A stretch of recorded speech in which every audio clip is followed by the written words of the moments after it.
नमस्कार दोस्तों, एक बार फिर से आपका स्वागत करते हैं हिट हॉरर हंटर के यूट्यूब चैनल पे। आज फिर एक से नई डरावनी कहानी लेकर आ गए हैं। उससे पहले हमारे चैनल को सब्सक्राइब कर लीजिए अगर आप भी डरावनी कहानी किस्से सुनने के शौकीन हैं। चलते हैं, पढ़ते हैं अब एक नई कहानी की ओर। आज की कहानी का नाम है पति ट्रेन की टिकट लेने गए हैं। एक डरावनी सच्ची कहानी जो आपके होश उड़ा देगी। मदन उसकी पत्नी शोभा शहर में नए नए आए थे। वो दोनों यहाँ किसी का वे नहीं जानते थे। शोभा परेशान थी कि शहर में तो आ गए लेकिन यहाँ हम किसी को नहीं जानते, कैसे क्या करेंगे। मदन ने शोभा को जब परेशान देखा तो उसकी परेशानी का कारण पूछा। तब शोभा ने उसको अपनी चिंता का कारण बताया। मदन से समझाते हुए, तुम चिंता मत करो, मैं कुछ ना कुछ इंतजाम कर लूँगा। ये कहते हुए वो दोनों रोड पे आगे की तरफ कदम बढ़ाए जा रहे थे कि अचानक शोभा से एक आदमी टकराया। उस आदमी ने शोभा को संभालते हुए माफ़ कीजिए, मैंने आपको देखा नहीं। शोभा और मदन ने कहा, कोई बात नहीं। वो आदमी फिर बोला, शहर में पहले आपको नहीं देखा, लगता है नए आए हैं जी। हाँ, हम इस शहर में नए हैं, यहाँ हम किसी को नहीं जानते। शोभा और मदन ने हाँ में सिर हिलाते हुए जवाब दिया। फिर उस आदमी ने अपना परिचय दिया, जी मेरा नाम रफ़ीक है और मैं पास ही की बस्ती में रहता हूँ। अगर आपको कोई आपत्ति ना हो तो आप मेरे यहाँ ठहर सकते हैं जब तक आपको कोई मकान नहीं मिल जाता। और वह शोभा की तरफ एकटक देखते ही रहा। शोभा सोचने लगी कि एक अनजान इंसान भला इस अनजान शहर में हमारी मदद करने के लिए आखिर क्यों तैयार है, जबकि आजकल तो बिना मतलब के कोई किसी तो तक पहुँचता नहीं। शोभा सोच रही थी कि मदन ने उसके कंधे को पकड़कर जोर से हिलाया। अरे क्या सोच रही हो, चलो, अच्छा हुआ इंतजाम हो गया, घर का अब आराम से घर खोजेंगे। कहते हुए मदन ने राहत की सांस ली।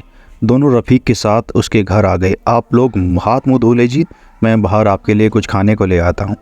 कहते हुए रफ़ीक शोभा की तरफ घूमती हुई नज़रों से देखते हुए दरवाजे से बाहर की ओर निकल गया।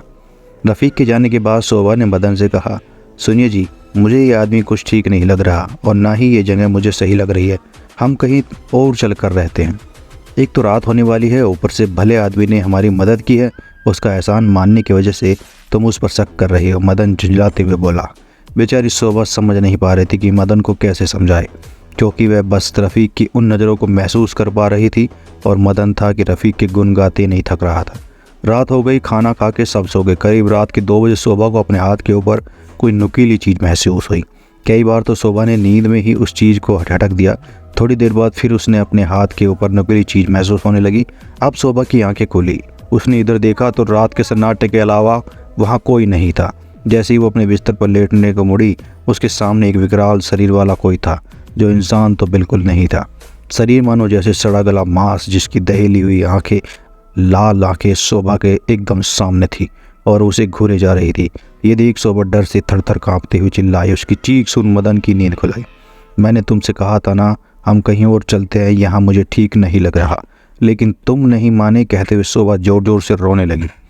क्या हुआ, लगता है कोई बुरा सपना देखा। बाथरूम की तरफ से आते हुए रफ़ीक मदन के पास आकर बैठते हुए बोला, मैंने तो बाथरूम में ही आपके चीखने की आवाज़ सुनी थी, तभी मैं दौड़ के आपकी तरफ आया हूँ।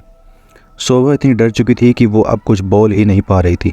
दिन निकला, सभी ने नाश्ता किया, फिर दोपहर का खाना खाया। शाम को मदन ने रफ़ीक से कहा, तुम जाकर रात का खाना ले आओ, मैं शोभा के पास हूँ।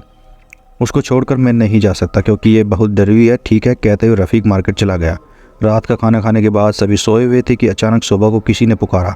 शोभा, तुम कह रही थी ना यहाँ से चलते हैं, चलो आओ मेरे साथ, मेरे पीछे पीछे आओ, और हाँ, आपने गहने भी ले लेना साथ में। शोभा अध जगी अध सोई सी उसके पीछे पीछे से ऐसे चलती मानो शोभा को अपनी सुध ही नहीं हो। थोड़ी दूर चलने के बाद शोभा एक ऊंची जगह पर बैठ गई और उस आवाज़ ने शोभा से कहा, शोभा मैं टिकट लेकर आ रहा हूँ, ठीक है, जब तक मैं ना आऊँ तुम यहाँ से कहीं मत जाना। सुबह हुई, मदन उठा। उसने देखा शोभा अपने बिस्तर पर नहीं है और ना ही रफ़ीक अपने बिस्तर पर था। मदन घबराया और इधर उधर पागलों की तरह शोभा को ढूंढने लगा। मदन को ऐसे देख बस्ती के लोग इकट्ठा हो गए और पूछने लगे, क्या बात है भाई, किसे ढूंढ रहे हो? मदन ने बताया, मैं और मेरी बीवी 2 दिन पहले ही इस शहर में आए हैं। हम यहाँ किसी को नहीं जानते, बस रफ़ीक को जानते हैं और उसी के घर में रह रहे थे। कहते हुए मदन ने जहाँ रफ़ीक का घर था उस ओर इशारा करते हुए अपना हाथ उठाया।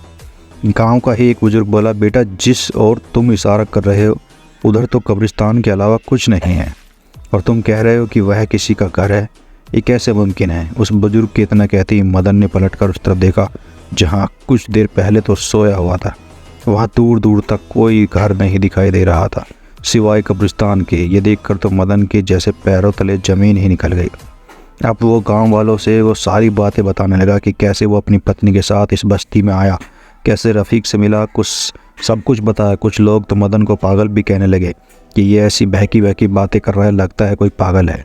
एक व्यक्ति ने मदन की बातों को ध्यान से सुना और शोभा को ढूंढने की बात कहने लगा। अब सब लोग शोभा को ढूंढने में जुट गए। सारे गांव में ढूंढ लेने के बाद भी शोभा कहीं नहीं मिली। किसी ने कहा क्या घर की छतों पर भी देखा? फिर सभी ने अपने अपने घरों की छतों पर चढ़ गए। एक युवक ने अपनी छत से आवाज़ लगाई, एक औरत सामने वाली छत पर बैठी है।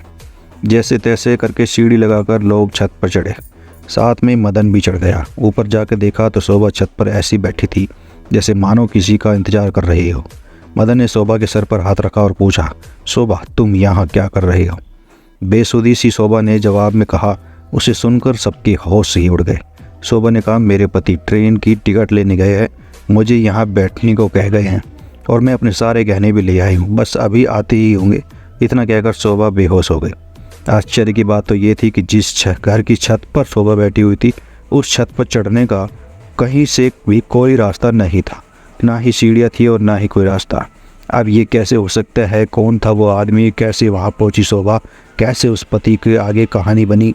ये सारी बातें अनसुलझी ही रही। तो आपको लगता है क्या? ये सारी बातें आप हमें कमेंट करके बता सकते हैं। और इस प्रकार की कहानी और किस्से को सुनने के लिए आप हमारे चैनल को सब्सक्राइब करना मत भूलिएगा। साथ में बेल आइकन जरूर दबाइए। आपके पास भी कोई कहानी या किस्सा है तो आप हमें ईमेल पर लिखकर भेज सकते हैं। ईमेल हमने डिस्क्रिप्शन में दी हुई है। नमस्कार, जय हिंद, वंदे मातरम, जय भारत।